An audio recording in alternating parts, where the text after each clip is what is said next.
Un écran, un clavier et une souris, voilà des lycéens face à leur avenir.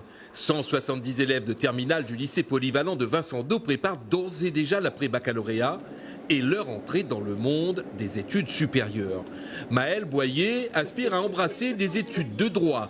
Elle est à la recherche d'une université susceptible de l'accueillir et les nouvelles sont plutôt bonnes.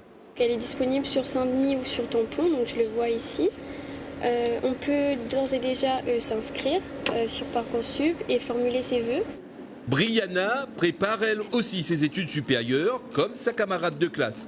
Elle utilise la plateforme Parcoursup. C'est la façon de naviguer vraiment très simple. On est habitués, nous, personnellement, à naviguer sur les réseaux, etc. Et je ne vois pas de difficulté à accéder à Parcoursup. Pour Loïc, l'utilisation de la plateforme informatique a démarré dès la classe de seconde. L'accompagnement se fait plus à partir de la seconde. On accentue ça en première, notamment avec des séances d'aide à l'orientation.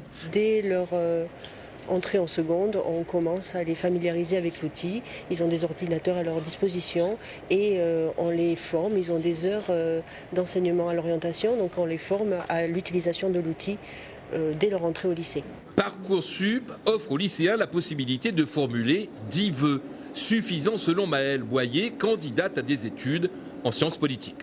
10 vœux, c'est largement suffisant et c'est idéal pour pouvoir formuler des vœux dans différentes écoles avec différents parcours pour ne pas se limiter à une seule école, un seul parcours et puis se retrouver enfermé dedans après, entre guillemets. Les choix effectués sur Parcoursup par le lycéen sont déterminants pour la suite de ses études.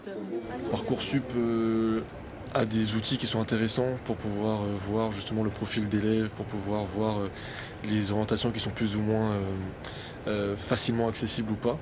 Et voilà en quoi c'est un outil qui est intéressant. Mais voilà, c'est aussi un outil qui génère beaucoup de stress, il faut être honnête là-dessus. Les lycéens candidats au Précieux Sésame ont jusqu'au mois de mars pour formuler leurs vœux. Un mois de mars qui correspond aussi au début des épreuves de la session du baccalauréat 2023.